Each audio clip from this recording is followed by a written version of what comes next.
ಸಮಯವನ್ನು ಆಲ್ರೆಡಿ ನಿರ್ಧರಿಸಿದ್ದಾರೆ. ಇಷ್ಟೊಂದು ಚಿಕ್ಕ ಸಮಯದಲ್ಲಿ ಮುಗಿಸಬೇಕು ಅಂತ ಕೊಟ್ಟಂಥ ಸಬ್ಜೆಕ್ಟ್ ವಿಷಯ ಬಹಳಷ್ಟು ದೊಡ್ಡದು. ಪ್ರಥಮವಾಗಿ ನನ್ನ ವಿಚಾರಕ್ಕೆ ಹೋಗುವ ಮುಂಚೆ ಈ ವೇದಿಕೆಯಲ್ಲಿ ಬಹಳಷ್ಟು ಮತ ಪಂಡಿತರುಗಳು, ವಿದ್ವಾಂಸರು ಇರುವಂತಹ ಈ ವೇದಿಕೆಯನ್ನ ನನಗೆ ಉಪಯೋಗಿಸಲಿಕ್ಕೆ ಸಾಧ್ಯವಾಗ್ತದೆ ಅಂತ ಹೇಳಿ ಆಲೋಚನೆ ಮಾಡ್ತಾ ಇದ್ದೀನಿ. ವೇದಿಕೆ ಮತ್ತೆ ವೇದಿಕೆಯ ಮುಂದೆ ಇರುವಂತಹ ವಿದ್ವಾಂಸರ ಮುಂದೆ ನಾನೊಂದು ಸಾಮಾನ್ಯ ವ್ಯಕ್ತಿ ಮಾತಾಡುವ ಅರ್ಹತೆ ಇದೆ ಅಂತ ಆಲೋಚನೆ ಮಾಡ್ತಾ ಇದ್ದೀನಿ. ನಾನೇನು ಹೊರಗಿನವನಲ್ಲ, ಈ ಊರಿನ ಬಹಳಷ್ಟು ಸಮಯ ಇಲ್ಲಿದ್ದಂತಹ ವ್ಯಕ್ತಿ. ಸದ್ಯದ ಪರಿಸ್ಥಿತಿಯಲ್ಲಿ ಬೆಂಗಳೂರಿನಲ್ಲಿ ರಿಹ್ಯಾಬಿಲಿಟೇಷನ್ ನಡೆಸ್ತಾ ಇದ್ದೀವಿ. ರಿಹ್ಯಾಬಿಲಿಟೇಷನ್ ಅಂತ ಹೇಳುವಂಥದ್ದು ಅಮಲ ರೋಗ, ಮಾದಕ ವ್ಯಸನಿಗಳನ್ನ ಅವರ ಮನೆಯಿಂದ ಕರ್ಕೊಂಡು ಬಂದು, ಅವರ ಫ್ಯಾಮಿಲಿಯ ಅನುಮತಿ ಮೇರೆಗೆ ಅವ್ರನ್ನ ಮನೆಯಿಂದ ಕರ್ಕೊಂಡು ಬಂದು ಅವರನ್ನು 2 ರಿಂದ 3 ತಿಂಗಳು, 4 ತಿಂಗಳು, 5 ತಿಂಗಳು ಇಟ್ಕೊಂಡು ಅವರಿಗೆ ಬೇಕಾದ ನಿರ್ದೇಶನವನ್ನು ಕೊಟ್ಟು, ಮಾರ್ಗದರ್ಶನವನ್ನು ಕೊಟ್ಟು ಅವರನ್ನು ಸರಿಪಡಿಸುವಂಥ ಕೆಲಸವನ್ನು ನಾವು ಮಾಡ್ತಾ ಇದ್ದೇವೆ. ಜೊತೆಯಲ್ಲಿ 2-3 ವರ್ಷದ ನಮ್ಮ ಶ್ರಮದ ಫಲವಾಗಿ ಸರ್ಕಾರದಿಂದ, ಅದು ಕೂಡ ಕೇಂದ್ರ ಸರ್ಕಾರದಿಂದ ಇತ್ತೀಚೆಗೆ ಎಲ್ಲ ರೀತಿಯ ಸಹಾಯ ಸೌಕರ್ಯಗಳು ಹರಿದು ಬರ್ತಾ ಇದೆ. ಅದರ ಜೊತೆಯಲ್ಲಿ ಕೂಡ ರಾಜ್ಯ ಸರ್ಕಾರದಿಂದ ಕೂಡ ಅದಕ್ಕೆ ಬಗ್ಗೆ ಸೌಕರ್ಯ ಬರ್ತಾ ಇದೆ. ನಾನು ತಮಗೆ ಒಂದು ವಿಷಯವನ್ನು ಹೇಳಲಿಕ್ಕೆ ಇಷ್ಟಪಡ್ತೀನಿ. ನನ್ನ ಸಬ್ಜೆಕ್ಟ್ ಅದಲ್ಲ, ಆದರೂ ಕೂಡ ನಮ್ಮ ಸೆಂಟರ್ನಲ್ಲಿ 60 ರಿಂದ 70 ಇಂತಹ ಮಾದಕ ದ್ರವ್ಯ ವ್ಯಸನಿಗಳು ಅಥವಾ ಅಮಲ ರೋಗ ಇರುವಂತಹ ರೋಗಿಗಳಲ್ಲಿ 60 ರಿಂದ 70 ರೋಗಿಗಳಲ್ಲಿ 30 ರಿಂದ 35 ರೋಗಿಗಳು ಮುಸ್ಲಿಮರಾಗಿದ್ದಾರೆ ಅಂತ ಹೇಳಲಿಕ್ಕೆ ನಾನು ವಿಷಾದ ಪಡ್ತಾ ಇದ್ದೀನಿ. ನನಗೆ ಕೊಟ್ಟಂತಹ ಸಬ್ಜೆಕ್ಟ್ ಆಧುನಿಕ ಜಗತ್ತಿನಲ್ಲಿ ಮುಸ್ಲಿಮರು ಎದುರುತ್ತಿರುವ ಸಮಸ್ಯೆಗಳು, ಕಾರಣವೇನು, ಅದಕ್ಕೆ ಏನು ಪರಿಹಾರವನ್ನ ಕೊಡಬಹುದು ಅಂತ ಹೇಳುವಂತಹ ಒಂದು ಚಿಕ್ಕ ಪ್ರಯತ್ನವನ್ನು ನಾನು ಮಾಡಿದ್ದೆ. ಇಸ್ಲಾಂ ಎಂಬ ಧರ್ಮ ಸಂಪದ್ಭರಿತವಾದಂತಹ ಧರ್ಮ. ಇವತ್ತು ಟೀಕೆಕಾರರು ಏನೇ ಹೇಳಲಿ, ಟೀಕೆ ಮಾಡುವ ನಮ್ಮ ಸಹೋದರರು ಅದರ ಆಳ ಮತ್ತು ಅರಿವು ಇಲ್ಲದೆ ಟೀಕೆ ಮಾಡುತ್ತಿದ್ದಾರೆ. ನಮ್ಮ ಪವಿತ್ರ ಗ್ರಂಥ ಕುರಾನ್ ಸಾರ್ವಕಾಲಿಕವಾಗಿದ್ದು, ಈ ಜಗತ್ತಿನ ನಡೆದು ಹೋದದ್ದು, ನಡೆಯುತ್ತಿರುವುದು ಮತ್ತೆ ನಡೆಯುವುದನ್ನು ತಿಳಿಸಿ ಹೇಳುವಂಥ ಏಕೈಕ ಗ್ರಂಥ. ಅದರಲ್ಲಿ ವಿವರಿಸಿರುವಂತಹ ಚರಿತ್ರೆಗಳನ್ನ ಕೆದಕುತ್ತಾ ಹೋದರೆ ಆ ಚರಿತ್ರೆಗಳ ಸತ್ಯವನ್ನ ನಮ್ಗೆ ತಿಳಿಲಿಕ್ಕೆ ಸಾಧ್ಯವಾಗ್ತದೆ. ಉದಾಹರಣೆಗೆ ಒಂದು ಚಿಕ್ಕ ಉದಾಹರಣೆ ಹೇಳಲಿಕ್ಕೆ ಇಷ್ಟಪಡ್ತೀನಿ ನಾನು. ಫಿರೋಹನ್ನ ಹೆಣವನ್ನ ಸಂಗ್ರಹಿಸಲು ಸಾಧ್ಯ ಅಂತ ಹೇಳುವುದನ್ನ ತಿಳಿಸಿದಂತ ಕುರಾನ್ ಅದರ ಸಂಗ್ರಹಣೆಯನ್ನ 20ನೇ ಶತಮಾನದಲ್ಲಿ ಮಾಡಿ ಅದನ್ನು ಈಗ ಈಜಿಪ್ಟ್ನ ಮ್ಯೂಸಿಯಂ ಅಲ್ಲಿ ಇಟ್ಟಿದ್ದಾರೆ ಅಂತ ಹೇಳುವುದನ್ನು ನಾವು ಕಾಣಬಹುದು. ಇಂತಹ ಹಲವು ಉದಾಹರಣೆಯನ್ನ ಸಂಪೂರ್ಣವಾಗಿ ನಾವು ಕಾಣಲಿಕ್ಕೆ ಸಾಧ್ಯ ಆಗ್ತದೆ. ಈ ಪವಿತ್ರ ಗ್ರಂಥವನ್ನು ತರ್ಕಶಾಸ್ತ್ರದ ಅಡಿಯಲ್ಲಿ ದೃಷ್ಟಿಯಲ್ಲಿ ನೋಡಿದರೆ ಅದು ಒಂದು ಮೇಲ್ದರ್ಜೆಯ ತರ್ಕಶಾಸ್ತ್ರ, ವಿಜ್ಞಾನ ಶಾಸ್ತ್ರ ದೃಷ್ಟಿಯಲ್ಲಿ ನೋಡಿದರೆ ಅದು ಒಂದು ವಿಜ್ಞಾನ ಶಾಸ್ತ್ರ, ಕಾನೂನು ಶಾಸ್ತ್ರ ದೃಷ್ಟಿಯಲ್ಲಿ ನೋಡಿದರೆ ಅದೊಂದು ಕಾನೂನು ಶಾಸ್ತ್ರ, ಧಾರ್ಮಿಕ ಶಾಸ್ತ್ರ ದೃಷ್ಟಿಯಲ್ಲಿ ನೋಡಿದರೆ ಅದೊಂದು ಧಾರ್ಮಿಕ ಶಾಸ್ತ್ರ. ಎಲ್ಲಾ ದೃಷ್ಟಿಯಲ್ಲಿ ಕೂಡ, ಎಲ್ಲಾ ಸಮಯದಲ್ಲೂ, ಎಲ್ಲಾ ಜನರಿಗೂ ಕೂಡ ಅನುಕರಣೆ ಮಾಡಲು ಸಾಧ್ಯವಾಗುವಂತಹ ಒಂದು ಧರ್ಮಗ್ರಂಥವಾಗಿದೆ ಇಸ್ಲಾಂ, ಅದೇ ಕುರಾನ್.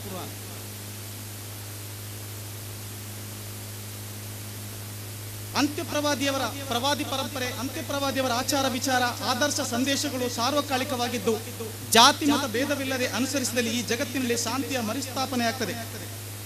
ನಮ್ಮ ಪೂರ್ವಿಕರು ನಡೆದ ಹಾದಿ, ಸೂಫಿ ಸಂತರು, ಔಲಿಯಾ ಶಿರೋಮಣಿಗಳು ಅವರ ಆದರ್ಶ ಬಾಳ್ವೆ ಎಂದಿಗೂ ಕೂಡ ಯಾರಿಗೂ ಕೂಡ ಯಾವ ಕಾಲಕ್ಕೂ ಕೂಡ ಅನುಕರಣೀಯವಾದದ್ದು. ಇದೆಲ್ಲವನ್ನ ಕಂಡಂತಹ 18ನೇ ಶತಮಾನದ ಒಬ್ಬ ದಾರ್ಶನಿಕ ಕವಿ ಜಾರ್ಜ್ ಬರ್ನಾರ್ಡ್ ಶಾ ಒಂದು ಮಾತನ್ನ ಹೇಳಿದ್ದಾರೆ. ಇಸ್ಲಾಂ ಒಂದು ಶ್ರೇಷ್ಠವಾದಂತಹ ಧರ್ಮ, ಅದನ್ನ ಪಾಲಿಸುವವರು ಅನುಸರಿಸುತ್ತಿರುವ ವಿರಳವಾಗಿ ಕಾಣಸಿಗುತ್ತಾರೆ ಅಂತ.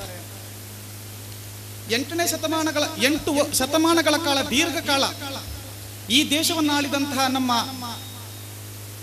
ಮುಸ್ಲಿಂ ರಾಜರುಗಳು ನಮ್ಮ ದೇಶಕ್ಕೆ ಬೇಕಾದಷ್ಟು ಕೊಡುಗೆಯನ್ನ ಕೊಟ್ಟಿದ್ದಾರೆ. ಇವತ್ತು ಟೀಕಾಕಾರರು ಏನೇ ಟೀಕೆಯನ್ನು ಮಾಡಿದರೂ ಕೂಡ ಈ ದೇಶದಲ್ಲಿ ಇವತ್ತು ಅದ್ಭುತಗಳನ್ನ ಜಗತ್ತಿನಾದ್ಯಂತ ನಿರ್ಮಿಸಿದಂತಹ ಚರಿತ್ರೆ ಇರೋದು ಮುಸ್ಲಿಮರಲ್ಲಿ. ನಮ್ಮ ಮೈಸೂರು ಟಿಪ್ಪು ಸುಲ್ತಾನ್ ನವರಲ್ಲ ಅವರು ಪಾನ ನಿರೋಧದ ಬಗ್ಗೆ ತನ್ನ ಒಂದು ಕಾನೂನನ್ನ ಮಾಡುವ ಸಂದರ್ಭದಲ್ಲಿ ಅವರ ಮಂತ್ರಿಗಳು ಒಂದು ವಿಷಯವನ್ನು ತಿಳಿಸ್ತಾರೆ. ಅದರಿಂದ ಸರ್ಕಾರದ ಬೊಕ್ಕಸಕ್ಕೆ ಅಂದ್ರೆ ಕಂದಾಯಕ್ಕೆ ಬಹಳ ಕೊರತೆ ಆಗ್ತದೆ ಅಂತ ಹೇಳಿದಾಗ ಜನರನ್ನ ಕೆಟ್ಟ ದಾರಿಗೆ ಕಳಿಸುವಂತಹ, ಜನರನ್ನ ಕೆಟ್ಟದಾಗಿ ವ್ಯವಹರಿಸುವಂತಹ ಆ ಒಂದು ವಿಚಾರದಿಂದ ನಮ್ಮ ಬೊಕ್ಕಸಕ್ಕೆ ಯಾವುದೇ ದುಡ್ಡಿನ ಅವಶ್ಯಕತೆ ಇಲ್ಲ ಅಂತ ಹೇಳಿ ಆ ಟೈಮಲ್ಲಿ ಪಾನ ನಿಷೇಧ ಮಾಡಿದಂತಹ ವಸ್ತುವನ್ನು ನಾವು ಕಾಣಬಹುದಾಗಿದೆ. ಇಷ್ಟೆಲ್ಲ ಇದ್ದರೂ ಕೂಡ ಈಗ ಪರಿಸ್ಥಿತಿ ಏನಾಗಿದೆ? ಇಸ್ಲಾಂ ಎಂಬುದು ಒಂದು ಕರಾಳ ಧರ್ಮ, ಮುಸ್ಲಿಮರು ಶಾಂತಿಯ ವೈರಿಗಳು, ಜಗತ್ತಿಗೆ ಶಾಂತಿಯ ಸಂದೇಶವನ್ನು ಸಾರಿದ ಪೈಗಂಬರರು ಇವತ್ತು ಎಲ್ಲರಿಗೂ ಕೂಡ ನಗೆಪಾಟಲಾಗಿದ್ದಾರೆ. ಯಾವುದೇ ಒಂದು ಕೊಳ್ಳೆ, ದರೋಡೆ, ಡಕಾಯಿತಿಯಲ್ಲಿರುವ ಅಪರಾಧಿಗಳಲ್ಲಿ ಮುಸ್ಲಿಮರು ಜಾಸ್ತಿ ಸಂಖ್ಯೆಯಲ್ಲಿದ್ದಾರೆ ಅಥವಾ ಸೇರಿಸಿಕೊಳ್ಳಲಾಗುತ್ತದೆ. ಅಂತಾರಾಷ್ಟ್ರೀಯ ಮಟ್ಟದಲ್ಲಿ ನಮ್ಮ ಸಮುದಾಯದ ವಿರುದ್ಧ ಜನಸಾಮಾನ್ಯರು ಭಯಪಡುವಂತಹ ವಾತಾವರಣ ನಿರ್ಮಾಣವಾಗಿದೆ ಅಥವಾ ನಿರ್ಮಾಣ ಮಾಡಲಾಗಿದೆ. ಅಂತಾರಾಷ್ಟ್ರೀಯ ವಿಮಾನ ನಿಲ್ದಾಣದಲ್ಲಿ ನಮ್ಮವರನ್ನು ಬಹಳಷ್ಟು ದೀರ್ಘ ಹೊತ್ತು ತಪಾಸಣೆಗೊಳಪಡಿಸುತ್ತಾರೆ ಅಥವಾ ಯಾವುದೇ ಸಂಬಂಧಗಳ ವಿಷಯಕ್ಕೆ ಸಂಪರ್ಕ ಮಾಡಿಸಿ ತಲೆಗೆ ಕಟ್ಟಲಾಗುತ್ತದೆ. ಜಗತ್ತಿನಲ್ಲಿರುವ ಎಲ್ಲ ಗೊಂದಲ, ಅಶಾಂತಿ, ಅರಾಜಕತೆ ಕಾರಣ ಶಾಂತಿಯ ಮಂತ್ರವನ್ನು ಜಪಿಸುವ ನಮ್ಮ ಧರ್ಮ ಎಂದು ಬೊಟ್ಟು ಮಾಡಲಾಗುತ್ತಿದೆ ಅಥವಾ ಪ್ರತಿಪಾದಿಸುತ್ತಿದ್ದಾರೆ.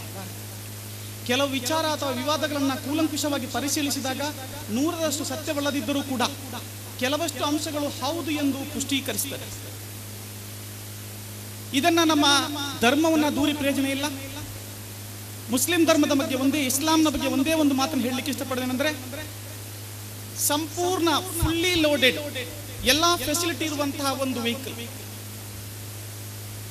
ಎಲ್ಲ ಫೆಸಿಲಿಟಿ ಅದರಲ್ಲಿ ಎಲ್ಲಾ ರೀತಿಯ ಫುಲ್ಲಿ ಲೋಡೆಡ್ ವೆಹಿಕಲ್ ಅಂತ ಹೇಳುವಂಥದ್ದು. ಅದರಲ್ಲಿ ಯಾವುದೇ ಕೊರತೆಗಳಿಲ್ಲ.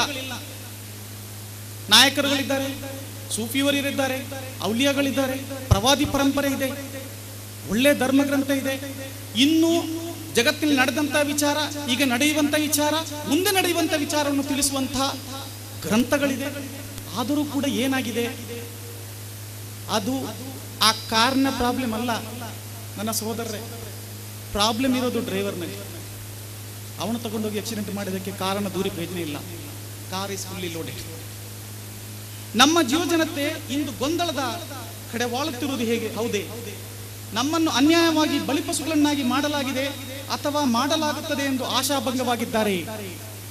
ಈ ನೆಲದ ಕಾನೂನುಗಳು ಇಷ್ಟು ಮನ್ನಣೆ ಮತ್ತು ಮರ್ಯಾದೆ ಕೊಟ್ಟರೂ ಕೂಡ ನಮ್ಮನ್ನು ಸಂಶಯದಿಂದ ನೋಡಲಾಗುತ್ತಿದೆ ಎಂಬ ನೋವೇ, ನಮ್ಮ ಪ್ರಾಮಾಣಿಕವಾಗಿರುವ ಭಾವನೆಗಳ ಬಗ್ಗೆ ಬೆಲೆ ಕೊಡುತ್ತಿಲ್ಲ ಎಂಬ ಕೊರಗೆ. ಇದೇ ರೀತಿಯ ಯೋಚನೆ ಭಾವನೆಗಳು ಮುಂದುವರಿದಲ್ಲಿ ಮುಂದೆ ಇದರ ಪರಿಣಾಮ ಏನಾಗಬಹುದು? ನಮ್ಮ ಯುವಜನತೆ ಇದೇ ರೀತಿಯ ಆಶಾಭಂಗ, ನೋವನ್ನ ಇಟ್ಟುಕೊಂಡು ಮುಂದೆ ನಿರ್ಮಲವಾಗಿ, ನೆಮ್ಮದಿಯಾಗಿ, ಶಾಂತಿಯಿಂದ ಜೀವನ ಮಾಡಲು ಸಾಧ್ಯವಿದೆ? ಈ ಎಲ್ಲಾ ಗೊಂದಲಗಳನ್ನು ಪರಿಹರಿಸುವವರು ಯಾರು? ಜವಾಬ್ದಾರಿಯನ್ನು ಯಾರು ಹೊರಬೇಕು? ಮಾರ್ಗದರ್ಶನ ಯಾರು ನೀಡಬೇಕು ಎಂಬ ಪ್ರಶ್ನೆ ನಮ್ಮ ನಿಮ್ಮ ಮುಂದಿದೆ. ಆತ್ಮೀಯ ಸ್ನೇಹಿತರೆ, ಸಮಯದ ಅಭಾವದಿಂದಾಗಿ ನಾನು ಇದನ್ನು ದೀರ್ಘವಾಗಿ ಹೇಳ್ಕೊಂಡು ಹೋಗಲಿಕ್ಕೆ ಇಷ್ಟಪಡ್ತಾ ಇಲ್ಲ. ನಾನು ಕೆಲವು ಕಾರಣಗಳನ್ನ ಏನು ಇವತ್ತು ನಿಮ್ಮ ಮುಂದೆ ಇರಲಿಕ್ಕೆ ಇಷ್ಟಪಡ್ತಾ ಇದ್ದೀನಿ. ತಾವುಗಳು ಪ್ರತಿಯೊಬ್ಬರು ಕೂಡ ದಯವಿಟ್ಟು ಇದರ ಬಗ್ಗೆ ಒಂದು ಆಲೋಚನೆಯನ್ನು ಮಾಡಬೇಕು ಅಂತ ನಾನು ವಿನಂತಿಸ್ತಾ ಇದ್ದೀನಿ. ನಮ್ಮ ಇಂದಿನ ಪರಿಸ್ಥಿತಿಗೆ ಕಾರಣಗಳಂದ್ರೆ ಸಮತೋಲನವಿಲ್ಲದ ವಿದ್ಯಾಭ್ಯಾಸ. ನಾವೇನ್ ಮಾಡ್ತಾ ಇದ್ದೀವಿ ಅಂದ್ರೆ ಎರಡೂ ರೀತಿಯ ವಿದ್ಯಾಭ್ಯಾಸಗಳ ಅವಶ್ಯಕತೆ ಇದೆ, ಅದರ ಬಗ್ಗೆ ನಾವು ಗಮನ ಕೊಡ್ತಿಲ್ಲ. ಮನೆಯಲ್ಲಿ ಸರಿಯಾದ ಮಾರ್ಗದರ್ಶಕರು ಇಲ್ಲದೆ ಇರುವುದು. ನೀನು ನಮ್ಮ ಪ್ರಧಾನ ಪಾಠಶಾಲೆ ಅಂತ ಹೇಳೋದು ಮನೆ. ಆ ಮನೆಯಲ್ಲಿ ಹೇಗಿರಬೇಕು, ಆ ಮನೆಯಿಂದ ಆ ಮಗು ಏನು ಕಲಿಬೇಕು ಅಂತ ಹೇಳುವಂತಹ ಒಂದು ಸರಿಯಾದಂತಹ ಮಾರ್ಗದರ್ಶನ ಇಲ್ಲದೆ ಇರುವುದು. ಪ್ರಶ್ನಾತೀತವಾದ ಏಕನಾಯಕರನ್ನು ಗುರುತಿಸದೇ ಇರುವುದು, ಇದು ಬಹಳಷ್ಟು ದೊಡ್ಡ ತೊಂದರೆಯನ್ನು ಅನುಭವಿಸುತ್ತಿರುವಂತಹ ಒಂದು ವಿಚಾರವಾಗಿದೆ ನನ್ನ ಸಹೋದರರೇ. ನಾವು ಯಾರನ್ನೂ ಕೂಡ ನಾಯಕ ಅಂತ ಸ್ವೀಕರಿಸಲಿಕ್ಕೆ ಇಷ್ಟಪಡ್ತಾ ಇಲ್ಲ. ಪ್ರಶ್ನಾತೀತ ನಾಯಕ ನಮ್ಮಲ್ಲಿ ಇಲ್ಲದೆ ಇರುವುದು ನಮ್ಮ ಇಂದಿನ ಅಧೋಗತಿಗೆ ಕಾರಣ ಅಂತ ಹೇಳಲಿಕ್ಕೆ ಇಷ್ಟಪಡ್ತಾ ಇದ್ದೀನಿ ನಾನು. ಧರ್ಮದ ಸಾರಾಂಶ ಮತ್ತು ತಿರುಳನ್ನು ಸರಿಯಾಗಿ ಅರ್ಥ ಮಾಡದೇ ಇರುವುದು. ಆ ನಮ್ಮ ಧರ್ಮ ಎಷ್ಟೊಂದು ಉನ್ನತವಾಗಿದೆ, ಎಷ್ಟೊಂದು ಉದಾರವಾಗಿದೆ, ಎಷ್ಟೊಂದು ಮೌಲ್ಯದಲ್ಲಿ ಕೂಡಿದೆ ಅಂತ ಹೇಳುವುದನ್ನ, ಆ ಮೌಲ್ಯವನ್ನು ನಾವು ಇವತ್ತು ಅರ್ಥ ಮಾಡಿಕೊಳ್ಳದೆ, ನಾವು ಸರಿಯಾಗಿ ಅದರ ಬಗ್ಗೆ ತಿರುಳನ್ನು ಅರ್ಥ ಮಾಡಿಕೊಳ್ಳದೆ ಇರುವುದು ಕೂಡ ಒಂದು ಕಾರಣವಾಗಿದೆ. ಆಧುನಿಕ ಜಗತ್ತಿಗೆ ಅಗತ್ಯವಿರುವ ವಿದ್ಯಾಭ್ಯಾಸದ ಕೊರತೆ. ನಾವು ಆಧುನಿಕ ಜಗತ್ತಿನಲ್ಲಿ ಯಾವ ರೀತಿಯ ವಿದ್ಯಾಭ್ಯಾಸವನ್ನು ಮಾಡಬೇಕು, ಅದರ ಅವಶ್ಯಕತೆ ಎಷ್ಟಿದೆ ಅಂತ ಹೇಳಿ ತಿಳುವಳಿಕೆ ನಮ್ಮಲ್ಲಿ ಇಲ್ಲದೆ ಇರುವ ಕೊರತೆ ಇದಾಗಿದೆ. ಧಾರ್ಮಿಕ ಪ್ರಭಾಷಣಗಳು, ತಿಳುವಳಿಕೆ ತರಗತಿಗಳು ಮಾಯವಾಗುತ್ತಾ ಇರೋದು. ಇದೂ ಕೂಡ ಒಂದು ನಮ್ಮ ಕಾರಣಗಳು, ಸಮಸ್ಯೆಗೆ ಕಾರಣ ಅಂತ ಹೇಳಲಿಕ್ಕೆ ಇಷ್ಟಪಡ್ತಾ ಇದ್ದೀನಿ. ಒಂದಾನೊಂದು ಕಾಲದಲ್ಲಿ 40, 20 ದಿವಸ, 18 ದಿವಸ, 20 ದಿವಸ ಧಾರ್ಮಿಕ ಪ್ರಭಾಷಣ ನಡೀತಾ ಇತ್ತು. ಈಗ 1-2 ದಿವಸಕ್ಕೆ ಸೀಮಿತ ಆಗಿದೆ. ಅದು ಕೂಡ ಹೈಫೈ. ಇದೇ ನಮ್ಮ ಸಮಸ್ಯೆಗೆ ಒಂದು ಕಾರಣ ಆಗಿದೆ. ಶ್ರಮವಿಲ್ಲದೆ ಶ್ರೀಮಂತರಾಗುವ ಹುಚ್ಚು ಬಯಕೆ ನಮ್ಮ ಯೋಜನೆಯಲ್ಲಿ ಬಂದಿದೆ. ಶ್ರಮ ಪಡುವಂತಹ ಆ ಒಂದು ಮನೋಭಾವನೆ ಕಮ್ಮಿ ಆಗ್ತಾ ಇದೆ. ಸರ್ಕಾರಿ ಕಚೇರಿಗಳಲ್ಲಿ ನಮ್ಮ ಸಂಖ್ಯೆಯ ಕೊರತೆ ಬಹಳಷ್ಟು ಇದೆ. ನಾವು ಇವತ್ತು ಭಾರತದಾದ್ಯಂತ 13-14% ಮುಸ್ಲಿಮರು ಇದ್ರೂ ಕೂಡ ಸರ್ಕಾರಿ ಕಚೇರಿಗಳಲ್ಲಿ ನಮ್ಮ ಯಾವುದೇ ಒಬ್ಬ ವ್ಯಕ್ತಿ ಕೂಡ ಇಲ್ಲದೆ ಇರುವುದು ಬಹಳ ಕಾಣ್ತಾ ಇದ್ದೀವಿ. ಇವನ್ 0.001% ನಷ್ಟು ಕೂಡ ಮುಸ್ಲಿಮರು ಇವತ್ತು ಸರ್ಕಾರಿ ಕಚೇರಿಯಲ್ಲಿ ಕಾಣಲಿಕ್ಕೆ ನಮಗೆ ವಿರಳವಾಗಿದೆ. ನಮ್ಮ ಕೆಲಸಗಳು ಆಗುವುದು ಕಷ್ಟವಾಗ್ತಾ ಇದೆ. ನಾವೇನ್ ಮಾಡ್ತಾ ಇದ್ದೀವಿ? ಬರೇ ಈಗಿನ ಪ್ರೆಸೆಂಟ್ ಅನ್ನು ಆಲೋಚನೆ ಮಾಡ್ತಿದ್ದೀವಿ. ಫ್ಯೂಚರ್ ಅನ್ನು ಯಾರು ಆಲೋಚನೆ ಮಾಡ್ತಾ ಇಲ್ಲ. ರಾಜಕೀಯ ಪಕ್ಷಗಳ ಪಕ್ಷಪಾತ. ಕೆಲವು ರಾಜಕೀಯ ಪಕ್ಷಗಳು ನಮ್ಮನ್ನು ನೇರವಾಗಿ ನಮ್ಮನ್ನು ವಿರೋಧಿಸ್ತಾ ಇದ್ದಾರೆ. ಇನ್ನು ಕೆಲವರು ನಮ್ಮನ್ನು ಸಮಯ ಸಾಧಕತನವನ್ನು ಇಟ್ಕೊಂಡು ಯೂಸ್ ಮಾಡ್ತಾ ಇದ್ದಾರೆ. ಇಲೆಕ್ಷನ್ ಬಂದಾಗ ನಮ್ಮವ್ರನ್ನ ಮುಂದೆ ಇಟ್ಕೊಂಡು ಜಗಳ ಮಾಡಲಿಕ್ಕೆ ವಾಲ್ ಪೋಸ್ಟ್ ಬ್ಯಾನರ್ಗಳನ್ನಾಗಿ ಮಾಡಿ ಪರಿವರ್ತನೆ ಮಾಡಿ ನಮ್ಮನ್ನು ಲಾಭ ಪಡ್ಕೊಂಡು ಅವರು ಸ್ವತ್ತುಗಳನ್ನು, ಅಧಿಕಾರವನ್ನು ಅನುಭವಿಸ್ತಾ ಇದ್ದಾರೆ. ಇದು ಒಂದು ಕಾರಣ. ಧಾರ್ಮಿಕ ನಾಯಕರಲ್ಲಿ ಇಚ್ಛಾಶಕ್ತಿಯ ಕೊರತೆಯಾಗಿದೆ. ನನಗೇನು ನನ್ನ ಕರ್ತವ್ಯ ಇಷ್ಟೇ, ಇದರ ಮುಂದಿದ್ದು ಏನು ಇಲ್ಲ ಅಂತ ಹೇಳುವಂಥದ್ದು ನಮ್ಮ ಧಾರ್ಮಿಕ ನಾಯಕರಲ್ಲಿ ಬಂದುಬಿಟ್ಟಿದೆ. ಮಾಧ್ಯಮ ಮತ್ತು ಮಾಹಿತಿ ತಂತ್ರಜ್ಞಾನದ ಸಮರ್ಪಕವಾದ ಬಳಕೆ ಇಲ್ಲದೆ ಇರೋದು. ನನ್ನ ಆತ್ಮೀಯ ಸಹೋದರರೇ, ನಮ್ಮಲ್ಲಿ ಸಮಸ್ಯೆ ಏನಂದ್ರೆ, ನಾವು ಮಾಧ್ಯಮಗಳು ಪೇಪರ್ಗಳನ್ನು ಓದುವಂತ ಹವ್ಯಾಸವನ್ನು ಇಟ್ಟುಕೊಂಡಿಲ್ಲ. ಯಾರ ಮನೆಗೂ ಕೂಡ ಒಂದು ಇಂಗ್ಲಿಷ್ ಪೇಪರ್, ಒಳ್ಳೆಯದಾದ ಕನ್ನಡ ಪೇಪರ್ ಮನೆಗೆ ಬರೋದಿಲ್ಲ. ಅದನ್ನು ಓದಲಿಕ್ಕೆ ಸಮಯವೂ ಇಲ್ಲ. ಇತ್ತೀಚೆಗಿನ ಇದರಲ್ಲಿ ಬರುವಂತ ಇನ್ಫಾರ್ಮೇಶನ್ ಟೆಕ್ನಾಲಜಿ, ಜಗತ್ತಿನ ಎಲ್ಲ ಆಗು ಹೋಗುಗಳನ್ನ ಕ್ಷಣ ಮಾತ್ರ ತಿಳಿಯುವಂತಹ ಇನ್ಫಾರ್ಮೇಶನ್ ಟೆಕ್ನಾಲಜಿಯ ಬಗ್ಗೆ ನಮಗೆ ಜ್ಞಾನ ಇಲ್ಲ, ಅದರ ಅವಶ್ಯಕತೆನೂ ಇಲ್ಲ. ನಮ್ಮ ಮನೆಯಲ್ಲಿ ಟಿವಿ ಚಾನೆಲ್ಗಳನ್ನು ಹಾಕೊಂಡು ನೋಡೋದು ಬರೇ ಧಾರಾವಾಹಿಗಳು ಇಂಥದ್ದಾಗಿಬಿಟ್ಟಿದೆ. ಅದರಲ್ಲಿ ಬರುವಂತಹ ನ್ಯೂಸ್ ಚಾನೆಲ್ ಜಗತ್ತಿನಲ್ಲಿ ಸಿಗುವಂತಹ ಇನ್ಫಾರ್ಮೇಶನ್ ಅನ್ನ ಕಲೆಕ್ಟ್ ಮಾಡುವಂತಹ ಒಂದು ಒಳ್ಳೆಯ ಸ್ವಭಾವ ನಮ್ಮಲ್ಲಿ ಬೆಳೆದಿಲ್ಲ. ಇದೆಲ್ಲ ನಮ್ಮನ್ನು ಏನು ಮಾಡಿದೆ ಅಂದ್ರೆ, ನಮಗೆ ನಮ್ಮನ್ನೇ ಅಂತ ಒಂದು ಮೂಲೆಯಲ್ಲಿ ತಗೊಂಡೋಗಿ ಬಿಡ್ತಾ ಇದೆ. ಕೆಟ್ಟ ಹಣೆಪಟ್ಟಿಯಿಂದ ಹೊರಬರುವ ಪ್ರಯತ್ನ, ಸಾಮೂಹಿಕ ಪ್ರಯತ್ನ ನಡೆಯುತ್ತಿಲ್ಲ. ಎಲ್ಲೋ ಒಂದು ಕಡೆ ದೂರ್ತಾ ಇದ್ರೆ ನಮ್ಗೇನು. ದೃಶ್ಯ ಮಾಧ್ಯಮಗಳು ಇವತ್ತು ನಮ್ಮ ದೀನನ್ನ, ನಮ್ಮ ಇಸ್ಲಾಮನ್ನ ಕೆಟ್ಟ ಅನುಕರಣೆ ನೋಡ್ತಾ ಇರುವಾಗ ಅದಕ್ಕೆ ಸಮರ್ಪಕವಾದ ಉತ್ತರವನ್ನು ನಾವು ಕೊಡ್ಲಿಕ್ಕೆ ಸಾಧ್ಯ ಆಗ್ತಾ ಇಲ್ಲ. ಅದರ ಮೂಲಕ ಅದರ ಬಗ್ಗೆ ನಾಲೆಜ್ ನಮ್ಗೆ ಇಲ್ಲದೆ ಇರುವುದು ಕೂಡ ಕಾರಣವಾಗಿದೆ. ಸ್ಥಿರ ವರಮಾನದ ಬಗ್ಗೆ ಕಾಳಜಿ ಇಲ್ಲದೆ ಇರುವುದು ಕೂಡ ಒಂದು ಕಾರಣ ಹಿಂದೆ ಬೀಳಲಿಕ್ಕೆ. ಏನಾದರೂ ಒಂದು ಸ್ವಲ್ಪ ವರಮಾನ ಬಂದ ಕೂಡಲೇ ನಮ್ಮ ಒಂದು ಉದ್ದೇಶ ಏನಂದ್ರೆ ಒಂದು ಮನೆ ಕಟ್ಟಿಬಿಡ್ಬೇಕು. ಆ ಮನೆ ಕಟ್ಟಿಯಾದ ಮೇಲೆ ಮೇಂಟೆನೆನ್ಸ್ ಹೇಗೆ ಮಾಡಬೇಕು ಅಂತ ಹೇಳುವಂತ ಒಂದು ಆ ಒಳ್ಳೆಯ ಆಲೋಚನೆ ನಮ್ಮಲ್ಲಿ ಇಲ್ಲ.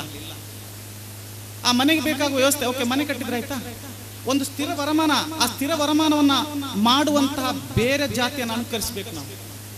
ಉದಾಹರಣೆಗೆ ಹೇಳಿದ್ರೆ ತಪ್ಪಾಗ್ಲಿಕ್ಕೆ, ನಮ್ಮ ಊರಿನಲ್ಲಿ ಅಡಿಕೆ ತೋಟ ಇರುವವರು ಎಷ್ಟೋ ಜನ ಇದ್ದಾರೆ. ಇವತ್ತು ಕೂಡ ಅವರಿಗೆ 100-200 ಕ್ವಿಂಟಲ್ ಅಡಿಕೆ ಆದರೂ ಕೂಡ ಅವರು ಮನೆಯನ್ನು ಕಟ್ಟಿಲ್ಲ. ಮನೆಯನ್ನು ಕಟ್ಟಬೇಕಷ್ಟೇ. ಯಾಕೆ?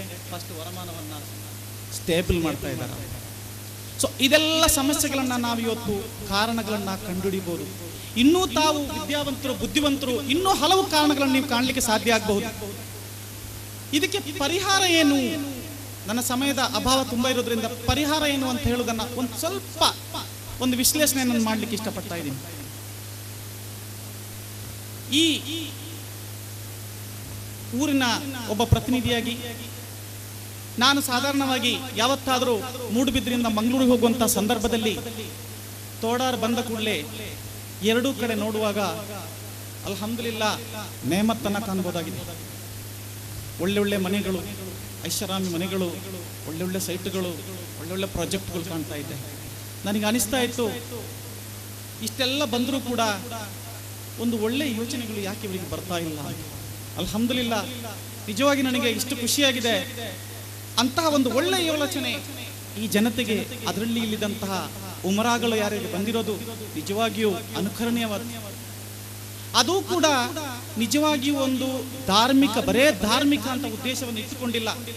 ನಾನಿದರ ಸಂಘಟಕರಲ್ಲಿ ಒಬ್ಬರಾದಂತಹ ಇಸಾಕ್ ಹಾಜಿ ಅವರ ಹತ್ರ, ನನ್ನ ಕಸಿನ್ ಹತ್ರ ಕೇಳಿದಾಗ ಅವರು ಹೇಳಿದ ಮಾತು, ಇಲ್ಲಿ ದೀನಿ ಪ್ಲಸ್ ಲೌಕಿಕ, ಧಾರ್ಮಿಕ ಪ್ಲಸ್ ಲೌಕಿಕವನ್ನು ಬೋಧಿಸುವಂತಹ ಒಂದು ಸಂಸ್ಥೆಯನ್ನಾಗಿ ಬೆಳೆಸ್ತಾ ಇದ್ದೀವಿ. ಇದರ ಅವಶ್ಯಕತೆ ಬಹಳ ಇದೆ. ಇವತ್ತು ಬೇರೆ ಧರ್ಮ, ಉದಾಹರಣೆಗೆ ಕ್ರಿಶ್ಚಿಯನ್ ಧರ್ಮದಲ್ಲಿ ಒಬ್ಬ ಗುರು ಆಗ್ಬೇಕಿದ್ರೆ ಅವನು ಸ್ನಾತಕೋತ್ತರ ಪದವಿಯನ್ನ ಮಾಡಿರ್ಬೇಕು, MA ಆಗಿರ್ಬೇಕು. ಇದರ ಅವಶ್ಯಕತೆ ಇದೆ. ಯಾಕಂದ್ರೆ ಧಾರ್ಮಿಕದವರಿಗೆ ಆ ಲೌಕಿಕದ ಬಗ್ಗೆ ಏನಾದರೂ ಪ್ರಶ್ನೆಗಳು ಬಂದಾಗ ಅಥವಾ ನಮ್ಮ ಧರ್ಮದ ಬಗ್ಗೆ ಏನಾದರೂ ಪ್ರಶ್ನೆಗಳು ಬಂದಾಗ ಅದಕ್ಕೆ ಉತ್ತರವನ್ನು ಕೊಡುವ ತಾಕತ್ತು ಆ ಧಾರ್ಮಿಕ ನಾಯಕರಲ್ಲಿ ಇದ್ರೆ ನಮ್ಗೇನು ಕೊರತೆಗಳಾಗೋದಿಲ್ಲ.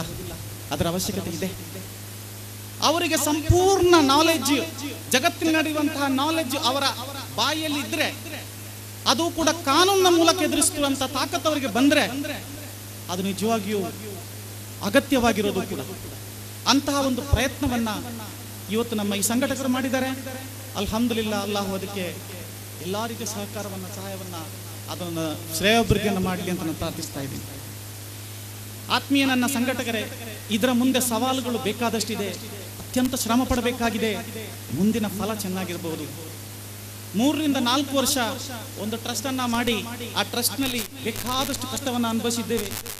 ಪೊಲೀಸ್ ಡಿಪಾರ್ಟ್ಮೆಂಟ್ನಿಂದಲೂ ಎಲ್ಲಾ ಡಿಪಾರ್ಟ್ಮೆಂಟ್ಗಳಿಂದಲೂ ಕೂಡ ನಾನು ಕಷ್ಟವನ್ನು ಅನುಭವಿಸಿರೋದ್ರಿಂದ ನಾನು ಅದರ ಬಗ್ಗೆ ಇವನ್ ಆ ಸಮಸ್ಯೆಗಳು ಇನ್ನೂ ಪರಿಹಾರ ಆಗಿಲ್ಲ. ಈಗಲೂ ಕೋರ್ಟ್ನಲ್ಲಿ ಕುಣಿತಾ ಇದೆ, ಹೈಕೋರ್ಟಲ್ಲಿ ಈಗಲೂ ಕೇಸ್ಗಳು ನಡೀತಾ ಇದೆ. ಅಂದ್ರೆ ಒಂದು ಕಡೆಯಿಂದ ಒತ್ತಡ ಇದ್ದೇ ಇರುತ್ತೆ.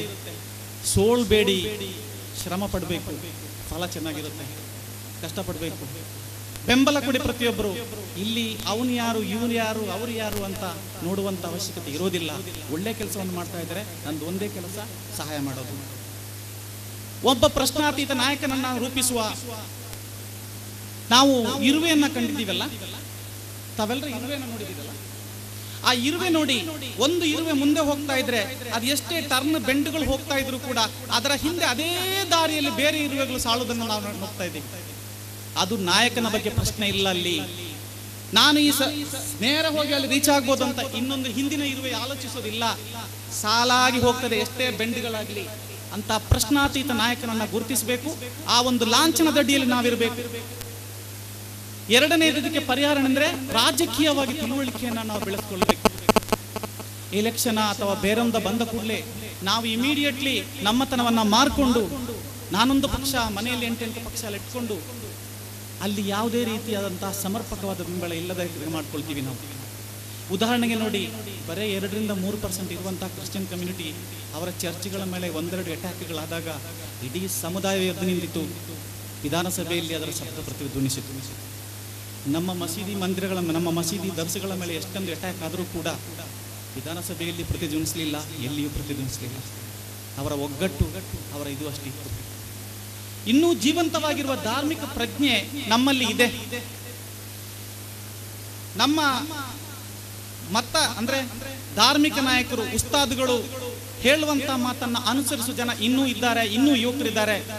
ನಮ್ಮ ಉಸ್ತಾದ್ಗಳು ಯಾರಿದ್ದಾರೆ, ನಮ್ಮ ಧಾರ್ಮಿಕ ನಾಯಕರುಗಳು ಯಾರಿದ್ದಾರೆ, ಆ ಒಂದು ಇನ್ನೂ ಇರುವಂತಹ ಆ ಜೀವಂತವಾಗಿರುವಂತಹ ಶಕ್ತಿಗೆ ಒಂದು ಶಕ್ತಿಯನ್ನ ಕಲ್ಪಿಸಬೇಕು, ಅವರನ್ನ ಎಬ್ಬಿಸಬೇಕು. ಆ ಧಾರ್ಮಿಕ ವೇದಿಕೆಗಳ ಮೂಲಕ ಅವರಲ್ಲಿ ತಿಳುವಳಿಕೆಯನ್ನು ಕೊಡುವಂತ ಕೆಲಸವನ್ನ ಮಾಡಬೇಕಾಗಿದೆ. ಸೇವೆ ಮಾಡುವ ಅಧಿಕಾರಿಗಳಿಗೆ ಮಾನಸಿಕವಾಗಿ ಬೆಂಬಲವನ್ನು ನೀಡಬೇಕು. ನಾವಿಲ್ಲಿ ನಮ್ಮಲ್ಲಿ ಒಂದು ಅಭ್ಯಾಸ ಇದೆ, ಅಧಿಕಾರಿಗಳು ಸರಿಯಾಗಿ ನನಗೆ ಸ್ಪಂದನ ಮಾಡುತ್ತೂ ಇಲ್ಲ, ಅದು ಕೂಡ ಮುಸ್ಲಿಂ ಅಧಿಕಾರಿಗಳು ಸರಿಯಾಗಿ ಸ್ಪಂದನ ಮಾಡ್ತಾ ಇಲ್ಲ ಅಂತ. ತಪ್ಪು. ನಾನು ಈ ತಪ್ಪು ಅಂತ ಯಾಕೆ ಹೇಳ್ತಾ ಇದ್ದೇನೆಂದ್ರೆ ಅವರಿಗೆ ಸರಿಯಾಗಿ ಬೆಂಬಲ ಸಿಗ್ತಾ ಇಲ್ಲ, ಅವರ ಸಂಖ್ಯೆ ಕಮ್ಮಿ ಇದೆ. ಈಗ ಮೈನಾರಿಟಿ ವಿಭಾಗದ ಪ್ರಧಾನ ಕಾರ್ಯದರ್ಶಿಯಾದಂಥ principal secretary mister Mohammed Sunaulla Saab, IAS officer, ನಾವು ಅವರನ್ನ ಭೇಟಿಯಾಗಿ, ನಾವು ರಿಸೆಪ್ಷನ್ ಸೆಂಟರ್ ಅಂತ ಬೆಂಗಳೂರಲ್ಲಿದೆ, ತಮ್ಗೆ ಇದರ ಬಗ್ಗೆ 1-2 ವಿಚಾರ ಹೇಳಬೇಕಾಗುತ್ತೆ. ರಿಸೆಪ್ಷನ್ ಸೆಂಟರ್ ಅಂದ್ರೆ ಯಾವುದಾದ್ರೂ ಹೋಟ್ಲ್ಗಳಿಗೆ, ಕೆಟ್ಟ ವಿಚಾರಗಳಿಗೆ ಪೊಲೀಸರು ರೈಡ್ ಮಾಡಿ ಅಲ್ಲಿರುವಂತಹ ಹೆಂಗಸರನ್ನ ಕರ್ಕೊಂಡು ಬಂದು ಅವರಿಗೆ 6 ತಿಂಗಳು 8 ತಿಂಗಳು ಅಲ್ಲಿ ಇಡುವಂತಹ ಜೈಲ್, ಅದು ರಿಸೆಪ್ಷನ್ ಸೆಂಟರ್ ಅಂತ ಹೇಳಿ ಮಂಗಳೂರಲ್ಲಿ ಇದೆ. ಶಾರ್ಟ್ ಸ್ಟೇ ಹೋಮ್ ಅಂತ ಹೇಳ್ತೀವಿ. ಅಲ್ಲಿ 60 ರಿಂದ 80 ಜನ ಮೊಕದ್ದಮೆಯನ್ನು ಎದುರಿಸುತ್ತಿರುವಂತಹ ಆ ಲೇಡೀಸ್ನಲ್ಲಿ, ಆ ಹೆಂಗಸರಲ್ಲಿ, ಬೆಂಗಳೂರು ನಗರದ 60 ರಿಂದ 80 ಸಂಖ್ಯೆಯಲ್ಲಿರುವಂಥ ಅದರಲ್ಲಿ 30 ರಿಂದ 35 ಮುಸ್ಲಿಂ ಹೆಂಗಸರು. ನನ್ನ ಆತ್ಮೀಯ ಸ್ನೇಹಿತರೆ, ನಾವು ಈ ವಿಚಾರವನ್ನ ಗೊತ್ತಾದಾಗ ನಮಗೆ ಅಲ್ಲಿ ಹೋಗ್ಲಿಕ್ಕೆ ಪರ್ಮಿಷನ್ ಇದೆ, ಕೌನ್ಸಿಲಿಂಗ್ ಮಾಡಲಿಕ್ಕೆ ಪರ್ಮಿಷನ್ ಇದೆ. ನಾವಲ್ಲಿ ಹೋಗಿ ಈ ವಿಚಾರವನ್ನ ಗೊತ್ತಾದಾಗ ಅಲ್ಲಿ ಬೆಳಿಗ್ಗೆ ಎದ್ದ ಕೂಡಲೇ ಪ್ರೇಯರ್, ನಮ ಶಿವಾಯ ಅಂತ ಹೇಳಿ ಈ ಪ್ರೇಯರ್ ಮಾಡಿಸಿ ಅವರಿಗೆ ಊಟ ಕೊಡಿಸೋದು, ಅವರಿಗೆ ಮಧ್ಯಾಹ್ನದ ಊಟ, ಸಾಯಂಕಾಲದ ಊಟ. ನಾವೀಗ ಈ ಮೈನಾರಿಟಿ ಆಫೀಸರ್ ಆದಂತಹ ಸನಾವುಲ್ಲಾ ಸಾಹೇಬರ ಹತ್ರ ಹೋಗಿ ಎಲ್ಲ ವಿಚಾರವನ್ನು ಕೇಳಿದಾಗ ಅದನ್ನ ಮನವರಿಕೆ ಮಾಡಿಕೊಂಡು ಅಲ್ಲಿಗೆ ಭೇಟಿ ಕೊಟ್ಟು ಈಗ ನಮ್ಮ ಸಂಸ್ಥೆಯ ಮೂಲಕ, ನಮ್ಮ ಈ ರಿಹ್ಯಾಬಿಲಿಟೇಷನ್ ಇದರ ಮೂಲಕ ಆ ಮುಸ್ಲಿಂ ಮಹಿಳೆಗೆ ಮುಸ್ಲಿಮರೇ ಅದನ್ನು ನೋಡ್ಕೊಳ್ಬೇಕು ಅಂತೇಳಿ ಪರ್ಮಿಷನ್ ಅನ್ನ ನಮ್ಮ ಕೈಗೆ ಕೊಟ್ಟಿದ್ದಾರೆ. ಇನ್ಶಾಲ್ಲಾ ವಿದಿನ್ 10 to 15 days ಅಲ್ಲಿ ಆಲ್ರೆಡಿ ಬಿಲ್ಡಿಂಗ್ ಕೂಡ ಆಗಿದೆ. ಆ ಹೆಂಗಸರನ್ನ ಸಪರೇಟ್ ಮಾಡುವಂಥ ವ್ಯವಸ್ಥೆಯನ್ನು ಮಾಡ್ತಾ ಇದ್ದೀವಿ. ನಮ್ಮ ಅಧಿಕಾರಿಗಳು ಇನ್ನೂ ಇದ್ದಾರೆ, ಜೀವಂತವಾಗಿದ್ದಾರೆ. ಸೊ ನಾವು ಸಹಾಯ ಪಡೆಯಲಿಕ್ಕೆ ಮಾತ್ರ ಬೇಕಾಗಿದೆ, ಅವರಿಗೆ ಬೆಂಬಲವನ್ನು ಮಾತ್ರ ಕೊಡಬೇಕಾಗಿದೆ. ಇನ್ನು ಮಕ್ಕಳ ಅಪರಾಧಿ ಅಂತ ಹೇಳಿ 8 ರಿಂದ 14 ವರ್ಷ ಮಕ್ಕಳು ಅಪರಾಧವನ್ನ ಮಾಡಿದರೆ ಅವರಿಗೂ ಕೂಡ ಜೈಲನ್ನ ವಿಧಿಸೋದಿಲ್ಲ. ಅವರಿಗೆ ಜುನೆವಿಲೆ ಅಂತ ಹೇಳುವಂತಹ ಒಂದು ಮಕ್ಕಳ ಜೈಲನ್ನ ವಿಧಿಸಲಾಗ್ತದೆ. ಅಲ್ಲಿ ಕೂಡ 60 ರಿಂದ 80 ಮಕ್ಕಳಿದ್ದಾರೆ. ಅಲ್ಲಿ ಹೋಗಿ ನೋಡುವಾಗ ಅದರಲ್ಲಿ ಕೂಡ 40% ಮುಸ್ಲಿಂ ಹುಡುಗರಿದ್ದಾರೆ. ಅಲ್ಲಿ ಹೋಗಿ ಕ್ಲಾಸ್ ಕೊಡುವವರು ಮಂಗಳೂರಲ್ಲಿ ಇದೆ. ಅಲ್ಲಿ ಕೂಡ ಕ್ಲಾಸ್ ಕೊಡುವವರು, ಅವರಿಗೆ ಕೌನ್ಸಿಲಿಂಗ್ ಮಾಡುವವರು ಬೇರೆ ಧರ್ಮಸ್ಥರಾಗಿರ್ತಾರೆ.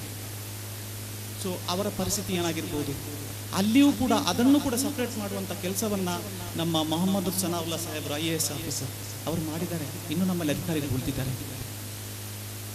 ನಮಗಿರುವ ಸವಲತ್ತುಗಳ ಬಗ್ಗೆ ಸಮರ್ಪಕವಾದ ಬಳಕೆಯನ್ನ ಮಾಡಬೇಕಾಗಿದೆ ಮತ್ತು ಸರ್ಕಾರದಿಂದ ಸಿಗುವ ಸವಲತ್ತನ್ನ ಅದರ ಮಾಹಿತಿಗೆ ಒಂದು ಕೇಂದ್ರವನ್ನ ಪ್ರತಿ ಹೆಡ್ ಕ್ವಾರ್ಟರ್ ಅಲ್ಲಿ ಮಾಡಬೇಕಾಗಿದೆ. ಮುಸ್ಲಿಂಗೆ ಸಿಗುವಂತಹ, ಅದು ಅಲ್ಪಸಂಖ್ಯಾತರಿಗೆ, ಮೈನಾರಿಟಿಗೆ ಸಿಗುವಂತಹ ಎಲ್ಲ ಸವಲತ್ತುಗಳ ಬಗ್ಗೆ ಸಂಪೂರ್ಣ ಒಂದು ಮಾಹಿತಿ, ಅದಕ್ಕೆ ಬೇಕಾಗುವ ಅಪ್ಲಿಕೇಶನ್ಸ್, ಅದಕ್ಕೆ ಬೇಕಾಗುವ ಅರ್ಜಿಗಳನ್ನ ಒಂದೇ ಕಡೆಯಲ್ಲಿ ಸಿಗುವಂತಹ ಒಂದು ವೇದಿಕೆಯನ್ನು ನಿರ್ಮಿಸಬೇಕಾಗಿದೆ. ವಾಚನಾಲಯ, ಈ ಒಂದು ಸಂಸ್ಥೆಯ ಜೊತೆಗೆ ಅಟ್ಲೀಸ್ಟ್ ಈ ತೋಡಾರ್ನ ಸೆಂಟರ್ನ ಒಳಗಡೆ 3 ರಿಂದ 4 ವಾಚನಾಲಯದ ನಿರ್ಮಾಣದ ಅಗತ್ಯ ಇದೆ. ಯಾಕಂದ್ರೆ ಯಾವಾಗ ಇನ್ಫಾರ್ಮೇಶನ್ ಪೇಪರ್ಸ್, ಅಲ್ಲೇ ಒಂದು ಕಡೆ ಪೇಪರ್ಸ್ ಬರಬೇಕು, ಒಳ್ಳೆ ಒಳ್ಳೆ ಧಾರಾವಾಹಿ, ಒಳ್ಳೆ ಒಳ್ಳೆ ದೈನಿಕಗಳು ಬರಬೇಕು, ಫೋರ್ಟ್ ನೈಟ್ಸ್ ಪೇಪರ್ಸ್ ಬರಬೇಕು, ಅಲ್ಲೆಲ್ಲ ಕುಳಿತು ಅದರ ಬಗ್ಗೆ ಓದುವಂತಹ ಒಂದು ಜ್ಞಾನವನ್ನು ಬೆಳೆಸುವಂತಹ ಒಂದು ವ್ಯವಸ್ಥೆ ಆಗಬೇಕು. ಎಲ್ಲಿ ನಾವು ನಮ್ಮ ಸಮಯವನ್ನ ಬೇಡದ ವಿಚಾರಗಳಿಗೆ ನಮ್ಮ ಯೋಜನೆ ಇವತ್ತು ಸ್ಪೆಂಡ್ ಮಾಡ್ತಾ ಇದ್ದಾರೆ. ಒಂದು ಸೋಮಾರಿ ಕಟ್ಟೆ ಅಥವಾ ಎಲ್ಲಿಯಾದ್ರೂ ಧರ್ಮವಂತ ಸಮಯವನ್ನ ವ್ಯರ್ಥ ಮಾಡುವಂತ ಜಾಗವನ್ನ ಅದನ್ನ ಬಿಟ್ಟು ಒಂದು ಅರ್ಧ ಗಂಟೆ ಇಂತಹ ವೇದಿಕೆ, ಒಂದು 4 ಜನ ಸೇರುವಂತಹ ಒಳ್ಳೆ ವಿಚಾರಗಳಿರುವಂತಹ ಒಂದು ಸಂಪ್ರದಾಯ ನಮ್ಮಲ್ಲಿ ಬೆಳಿಬೇಕು. ಮಾಹಿತಿ ತಂತ್ರಜ್ಞಾನದ ಸಮರ್ಪಕವಾದ ಬಳಕೆಯನ್ನ ನಾವು ಮಾಡಬೇಕು. ಯಾಕಂದ್ರೆ ಇವತ್ತು ಮಾಹಿತಿ ತಂತ್ರಜ್ಞಾನ, ಇನ್ಫಾರ್ಮೇಶನ್ ಟೆಕ್ನಾಲಜಿ ಅಂತ ಹೇಳೋದು ಏನಿದೆ, ಅದರ ಅವಶ್ಯಕತೆ ಬಹಳ ಇದೆ. ಅದನ್ನು ಸಂಘಟಕರ ಮನಗಾಣಬೇಕು. ತಾವು ನಡೆಸುವಂತಹ ಈ ಒಂದು ಏನು ಸಂಸ್ಥೆ ಇದೆ, ಈ ಸಂಸ್ಥೆಯಲ್ಲಿ ಅದರ ಬಗ್ಗೆ ವಿಸ್ತೃತವಾದಂತಹ ಸಂಪೂರ್ಣ ಸವಲತ್ತನ್ನ ವ್ಯವಸ್ಥೆ ಮಾಡಿ ಅದನ್ನ ಯುವಜನತೆಗೆ ಅದಕ್ಕೆ ವ್ಯವಸ್ಥೆಯನ್ನ ಮಾಡಬೇಕು. ಅದರಲ್ಲಿ ಮುಸ್ಲಿಂ ಧರ್ಮದ ಬಗ್ಗೆ, ಇಸ್ಲಾಂ ಧರ್ಮದ ಬಗ್ಗೆ ಬರುವಂತಹ ಸವಾಲುಗಳು ಸಾವಿರಾರು ಇದೆ. ಆ ಸವಾಲುಗಳಿಗೆ ಉತ್ತರವನ್ನು ಕೊಡುವಂತಹ ಒಂದು ವ್ಯವಸ್ಥೆಯನ್ನ ಮಾಡಬೇಕು. ಧಾರ್ಮಿಕ ಚೌಕಟ್ಟಿನ ಒಳಗೆ ಸ್ತ್ರೀಯರಿಗೆ ವಿದ್ಯಾಭ್ಯಾಸದ ವ್ಯವಸ್ಥೆಯನ್ನ ಮಾಡಬೇಕಾಗಿದೆ. ಯಾಕಂದ್ರೆ ಇವತ್ತು ವಿಜ್ಞಾನದ ಬಗ್ಗೆ ಅರಿವು ಅವರಿಗಿರಬೇಕು.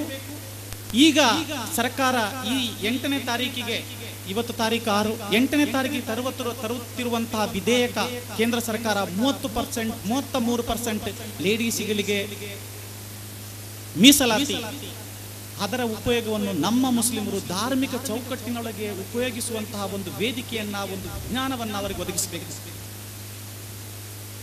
ಮುಖ್ಯ ಒಂದು ನಾಯಕ, ಒಂದು ಲೀಡರ್ ಅನ್ನು ಆಯ್ಕೆ ಮಾಡಬೇಕು. ಒಂದು ಲಾಂಛನದ ಅಡಿಯಲ್ಲಿ ನಾವೆಲ್ಲ ಕೇಂದ್ರೀಕೃತವಾಗಬೇಕು.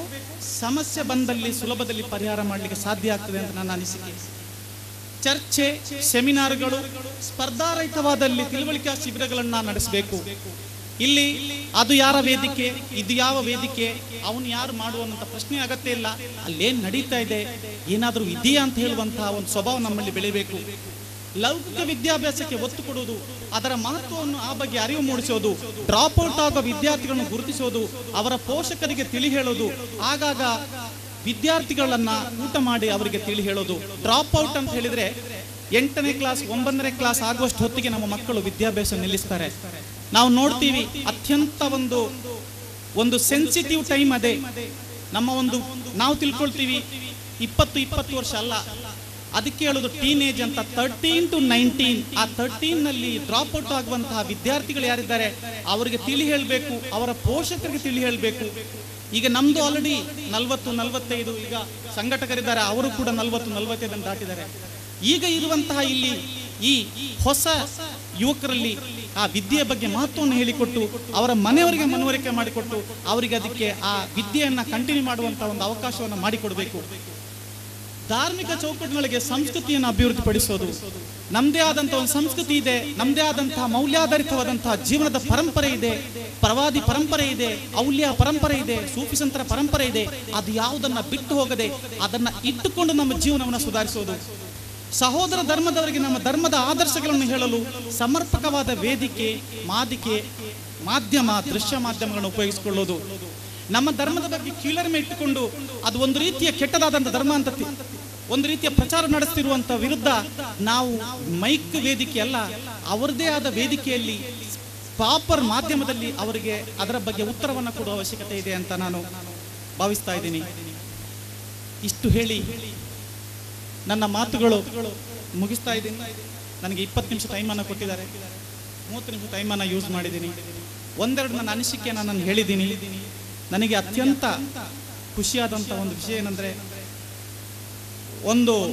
ಒಂದೇ ಸೂರಿನಡಿಯಲ್ಲಿ ಧಾರ್ಮಿಕ ಜೊತೆಗೆ ಲೌಕಿಕವನ್ನು ಆರಂಭಿಸ್ತಾ ಇದ್ದಾರೆ ಅಂತ ಹೇಳುವಂತಹ ಈ ಒಂದು ದೊಡ್ಡ ಒಂದು ಸವಾಲಿನ ಒಂದು ಕೆಲಸವನ್ನ ಈ ಸಂಘಟಕರು ಮಾಡಿದ್ದಾರೆ, ಈ ಟ್ರಸ್ಟ್ನವರು ಮಾಡ್ತಾ ಇದ್ದಾರೆ. ನಾವೇನು ನಮಗೆ ಏನಾದರೂ ದೊಡ್ಡದಾಗಿ ಈ ಥರ ಮಾಡ್ಬೋದು, ಆ ಥರ ಕೊಡ್ಬೋದು ಅಂತ ಹೇಳುವಷ್ಟು ಮಟ್ಟಕ್ಕೆ ನಾವು ಏರಿದ್ರು ಕೂಡ ದೈಹಿಕ ಪ್ಲಸ್ ಇನ್ನಿತರ ವಿಚಾರಗಳಲ್ಲಿ, ಇನ್ನಿತರ ಸಲಹೆಗಳಲ್ಲಿ